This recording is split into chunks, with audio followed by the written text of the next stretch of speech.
தேவனே நான் ஓமதண்டையில் இன்னும் நெருங்கி சேர்வதே என் ஆவல் பூமியில். மார்க்கு 6:45. அவர் ஜனங்களை அனுப்பிவிடுகையில் நம்முடைய சீஷர்கள் படவில் ஏறி அக்கரையில் பெத்சாய்தாவுக்கு எதிராக தமக்கு முன்னே போகும்படி அவர்களை துரிதப்படுத்தினார். போங்க.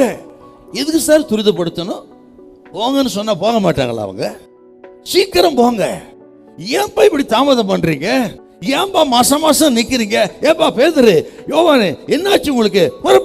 புறப்படு என்று அப்பன் இயேசு அவர்களை துரிதப்படுத்தினார்.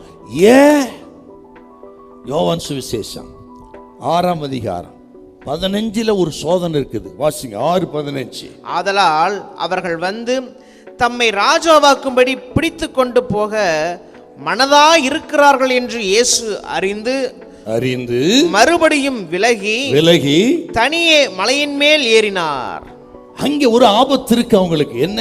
இந்த அற்புதத்தை பார்த்தாங்க. 5000 பேருக்கு போஷித்த அற்புதத்தை அந்த ஜனங்கள் பார்த்த உடனே, ஆஹா, இவர்தான் நமக்கு ரோம சாம்ராஜ்யத்தை வீழ்த்தி நம்ம ராஜ்யத்தை கட்டக்கூடிய ராஜா இவர்தான் என்று இவரை ராஜாவாக்கும்படியாக தீவிரப்பட்டார்கள் ஜனங்கள்.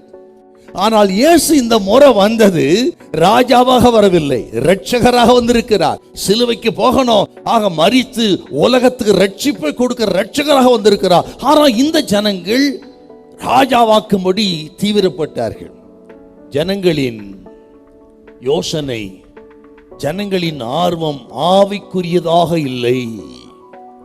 ஜனங்களின் ஆர்வம் உலகப்பிரமானது. ஆகவே இந்த சோதனையில அவர் விலக போறாரு.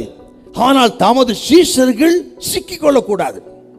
இவர்களுக்குள்ள ஏற்கனவே எவன் பெரியவன்கிற எண்ணம் இருக்கிறது. லூக்கா சுவிசேஷம் 22ஆம் அதிகாரத்தை நீங்க வாசித்து பாருங்க. எவன் பெரியவன்கிற எண்ணம் அவர்களுக்குள்ள இருந்தது என்றால், இந்த ஜனங்களின் ஆசைக்கு இணங்கிவிட்டால் அந்த பெருமைக்கு இரையாவார்கள்.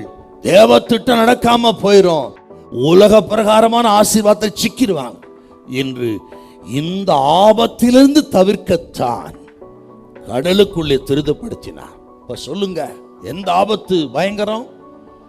சோதனையில் இருக்கிற ஆபத்து அல்ல, கடற்கரையில சுகமா இருக்கும் போது ஒரு ஆபத்து தான் பயங்கரமானது. நிறைய தேவ பிள்ளைகள் விழுந்து போனது சுகமா இருக்கும் போது தான். ஆகவே கடலில் இருக்கிற ஆபத்தை விட கரையிலே இருக்கிற ஆபத்து பயங்கரம். தமது ஜனம் சிக்கிக் கொள்ளக்கூடாது என்பதை காப்பாற்றுவதற்கு கர்த்தர் துரிதப்படுத்தினார்.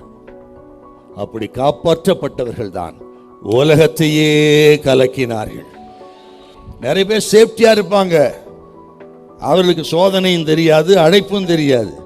ஆனால் ஆண்டவருடைய அழைப்பு ஏற்று வந்த தேவ மக்களுக்கு தான் தெரியும் அவர் எத்தனை நல்லவர். ஹல்லேலூயா, ஹல்லேலூயா.